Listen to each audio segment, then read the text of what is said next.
So I want to speak about the pain of growing up the inferior male. And I think this is just something that I'm just reflecting on. And even though I'm still kind of in that stage, and I think I'm at the back end of that stage, if I want to be honest with you. I think I've grown so much. I've grown so much in my confidence and my self-esteem that I don't believe to be the inferior man anymore. The male, let me say that. I'm still trying to find my way in everything, but I just know I'm way better than where I started off at. And I feel like a lot of people start off at that same place I started off at, or even similar. So if I can share my experiences, that for one, I was born into poverty. I was born into just a not perfect existence. Let me not say not perfect, not a decent existence. Grew up in poverty, a whole bunch of siblings. Mom was at work, pop wasn't there. Simply put it. So it was nobody really there teaching me a damn thing. And on top of that, being in poverty, in the lowest of the lows, worst conditions possible. Like I said, I'm surprised that I didn't turn out worse than what I did. But I'm glad that I had like small things. Like I was such a nerd that I wasn't outside just doing shit. I was like, into superheroes and shit like that. So it kind of helped me and helped my mind, stay on more positive things. And I was an artistic kid too. So that was kind of like my first step in just being in fear, is that in that position, you know, I was in poverty. I was at a disadvantage to a certain extent with that.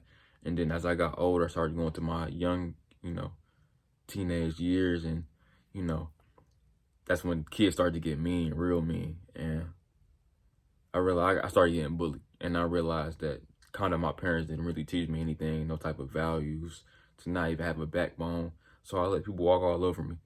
And that put me in another layer of just inferiority amongst my peers. I didn't think I was shit because I allowed myself to be bullied. Well, I got bullied because I believe I wasn't shit. I wasn't shit to nobody. I didn't feel that love at home. I didn't feel that love anywhere. I didn't feel that love with myself. So I kind of carried this attitude even to like my high school years. I didn't really change that attitude until after I was a grown up. And I realized that, your life is your responsibility and you can't blame nobody else for your own problems, right? Even though in reality, people are the reason why you have certain problems. I was born into a life that wasn't decent. I was born into a fucked up life. I think that's the truth for anybody that's born in the same predicament. Some people just really born into fucked up lives. They got bad cards they dealt. And some people really have zero hope in their life. I wouldn't say I have zero hope, but I've known people that had zero hope. And like I said, and it's always beautiful to see those people, triumph because they really had no option. And more than likely, like I said, God had to be walking with them, like for real, because some people, they shouldn't have made it. And at times I feel like that's how I am. Like, but like I said, let me not get too deep into that, but you realize like how crazy like people's lives be, and it's like how much they have to triumph and go through to get to where they have to get to. And it's beautiful when you really realize it and see it. But that caused me a lot of pain, and that messed up my whole life in so many ways by not being born into a decent family. It messed with my self-esteem, how I saw myself. I wouldn't even like to be seen around people, and that's kind of why the friendships I did have when I was younger, they kind of faded, because like me as a person, I was never really around. I was always like a mystery, and that's kind of how I even operate now. Like I said, you'll see me 1 second and I'm disappearing the next second, like a superhero. And that's kind of how I was. Like I was never sticking around for anything, and and I ain't gonna lie, it hurt my feelings, and it bothers me that I don't have a lot of more meaningful relationship with people because of the way I was brought up. And so it caused me that the way I was brought up caused me to have certain habits and behaviors that didn't mesh well with other people's, and it often left me alienated. And like I said, as I got older, I've grown out of starts to grow up out of these habits, and I realized the error in my ways pertaining to these habits. I realized that the way I was thinking and the way I was living, this negative idea of myself wasn't going to bear anything positive. So I had to learn how to think about myself in a more positive light. I had to really realize that, money don't make me. Like I said, money only reveals you who you really are, but also money, it can really like multiply who you really are. And no matter how much money I got, like I said, even if I had that much money, I was gonna still be that insecure, lame person that I guess I perceive myself to be. So then it got me on this path of trying to understand myself on a deeper level about, about my purpose. Like, what am I here to do? Like, why am I important? Why should I be important? Why should people care about me?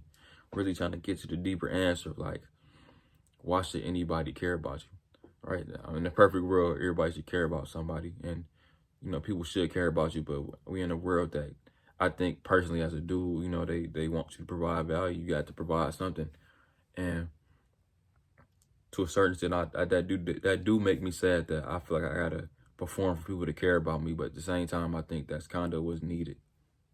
It's a double-edged sword, but also, it's benefits and the drawbacks to everything. But the pain I experienced growing up as like that inferior man, I ain't gonna lie, that shit caused me to always want to be famous. I ain't gonna lie, man. And famous in a negative way, even with like want to indulge in like materialism and things like that. When you don't have nothing, like I said, you want to try everything. You want to have everything. And I wouldn't even say it's a bad thing for even feeling that way, but it comes a certain point in time where you got to realize that a lot of that shit can really destroy you, right? All that shit can really have you like on a wild goose chase, and in that process of you on that goose chase, you lose, the more important part of yourself over things that really ain't gonna be worth nothing in a year. So yeah. Like I said, if I'm being honest, I'm really out that inferior male stage because, like I said, y'all see me now alive in the flesh. Y'all see me smiling. Y'all see me in front of this camera. Like I said, if I if I never got out of that habit or just seeing myself as inferior, I wouldn't even be in front of a camera. Like I said, I think I find enough value in myself with chasing my dreams and being able to take a chance now where I don't really care about how I look. Back then, even though I didn't like myself and I had this low self-esteem, I would hate looking in the mirror. I would hate seeing myself on camera and videos. And like I said, like, I don't know, it's just crazy. Life is a journey, and it's very interesting to see like you progress as an individual. I think at times I catch myself thinking and talking in first person, not first person, third person, where I'm just looking at myself and like as like a story just being played out right in front of me. And it's something beautiful to really witness. So yeah, keep moving, keep fighting, keep working. Yeah, have a good rest of your day. Thank you.